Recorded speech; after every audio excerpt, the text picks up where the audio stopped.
Okay, welcome to Strings Unit 3. This is video 5. We have a lot to cover, so I'll get right to it. We start off, I already have the code pre-coded here. I have an import java.util because I'm using a scanner class. Class VID, just mainly for video. My main, and then here are some of my data types created right here, declared. First thing I do is teach you about to uppercase, and it's very simple. To uppercase takes the string, converts it to uppercase. So if you see here S1 equals sunshine, it's all lowercase, and I go S1 to uppercase, I print that out, it's going to return a sunshine in all uppercase. Okay. Now I can either have this equal to another string, or I could print it out. So right here I'm just printing it out. If not, I would have to do something like S2 equals S1 dot to upper string. So let's go ahead and run this. So I build it, make sure there's no errors, and I go ahead and run this. And if you notice, sunshine is all caps, okay, and that's because of this, okay. So I'm going to comment that out. And I change S1 this time, and I make S1 all caps, okay? And notice I have system.out.println S1 to lowercase. Well, if uppercase changed everything to uppercase, then you could guess that lowercase returns everything to lowercase. So let's go ahead and do S1 dot to lowercase. Now notice right here, S1 is uppercase, all uppercase. So let's go ahead and build this and run this, and if you notice, sunshine is all lowercase. Okay, that's because it's to lowercase. Okay, so that is to uppercase, to lowercase. They're both string methods. Okay, there's another one called replace. I will not teach that. I don't want you using that. That's not part of the AP subset, and try to stay away from it. The next one I'm going to talk about is called trim. And if you notice here, I have S2 equals a lot of spaces, the word hello, a lot of spaces. Okay, so let's go ahead and just output the first output. Well, I'll put S2 with the spaces. Then I output again with S2 with a trim. The trim removes all leading spaces and all trailing spaces. Okay, so let's go ahead and run this. And I have an error because of something. Oops, because I left that close comment there. Okay, let's try that again. And let's go ahead and run this.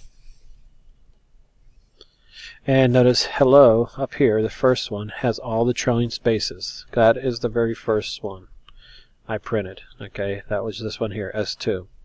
Notice the second one, hello, is way to the left. That's because I removed all the leading spaces and all the trailing spaces. So let's just change this up a little bit. Let's go hello world. And I'm going to put a couple spaces in between hello and world. And let's see if that makes a difference. We know it removes the leading and trailing, but how about spaces in between? So let's go ahead and build this. Process complete, and let's go ahead and run this. And if you notice, hello world, the space stays there. It does not change the space between words. Only the leading spaces and trailing spaces. Okay, so that is trim. Okay, so I'm going to go ahead and comment this out so it's not interfering. And the next one we're going to get to is the wrapper classes. Okay, and the wrapper classes, the first one we're going to learn about is character. Now remember, character is not part of the AP substring, but we'll just go over it. Here we have if character dot is digit ch. Now ch is a character from right up here, and I have it equal to the letter A. If it is a letter or is digit, it's going to return true, or else we want to go ahead and we'll just copy and paste.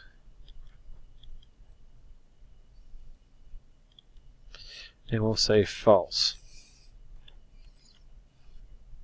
Okay, and that is, okay, so is digit. So it's going to take ch, it's going to check to see if it's a digit or not. And we're going to go ahead and run file. And it's going to say false because A is not a digit, so it runs the else portion. Okay, now you have one called isLetter. If you notice down here in the green comments, here are the ones you can use. I'm not going to cover every single one of them. They're pretty self-explanatory. You have one called isLetter. So if I change this to isLetter, now this time it should say true because A is a letter.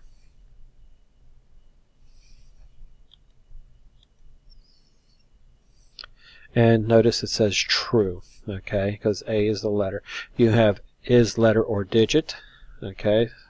You have is uppercase, is lowercase, okay. Since I have capital A there, I'll put is uppercase. And again, I'll build it, check for any errors. And if I go ahead and run this, if you notice, I get true. A is uppercase. If I change that to lowercase, is lowercase, it's going to say false, okay?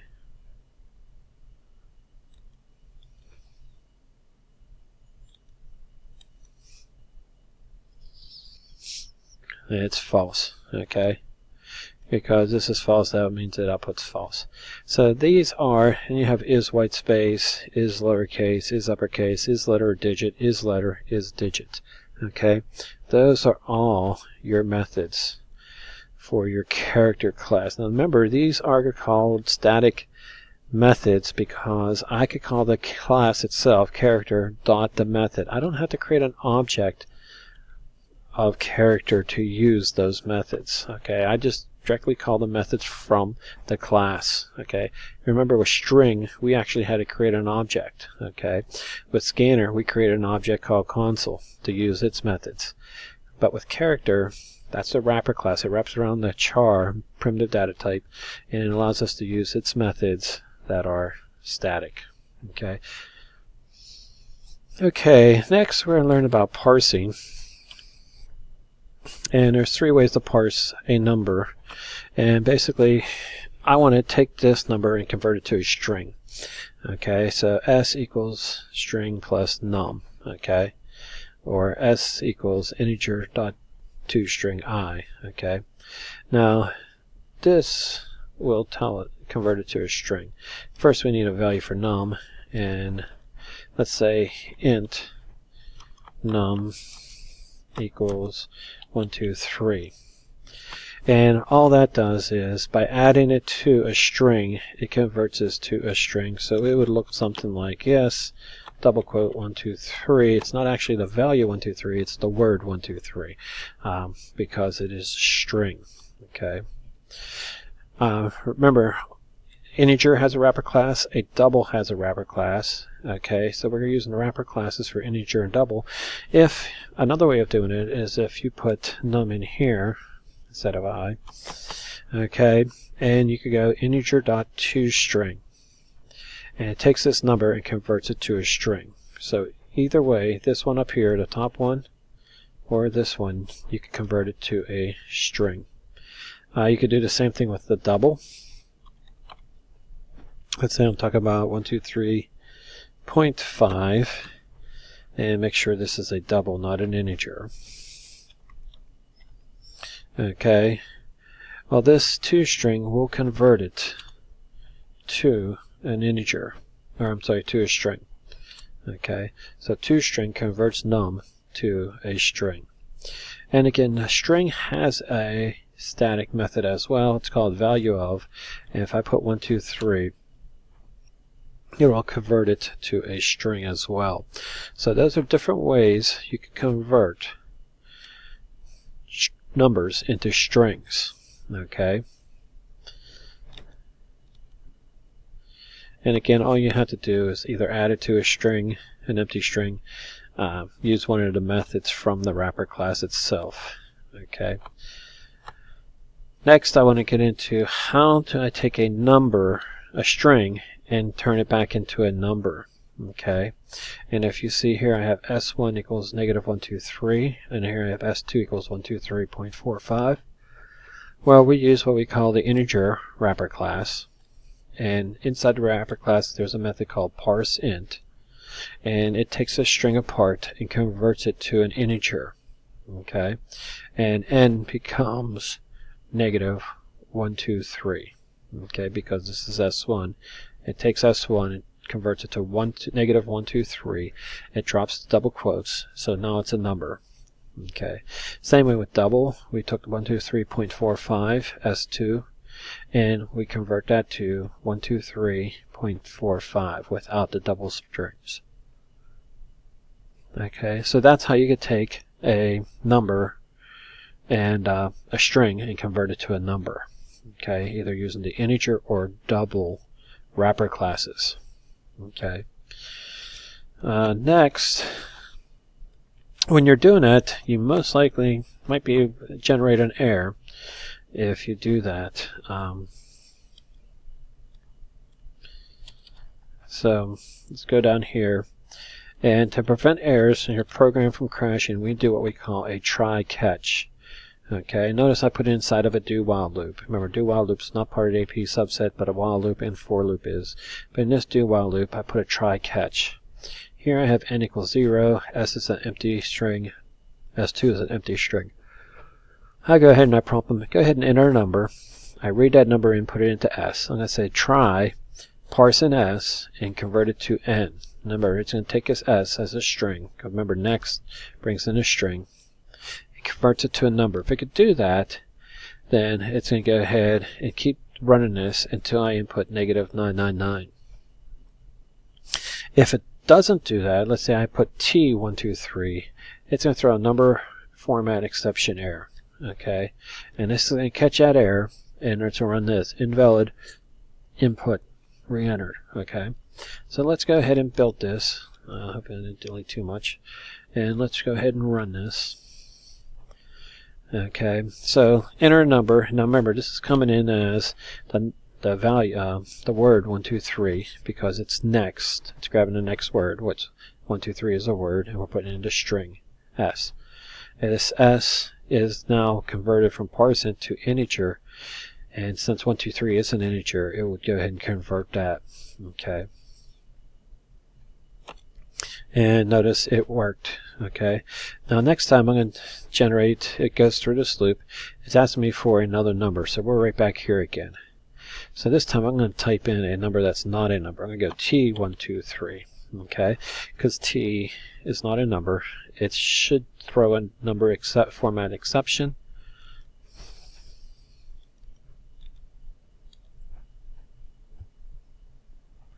And I go ahead and run this. And notice it says enter number. It worked. Okay. So, I got to enter a number. I'm sorry. T123.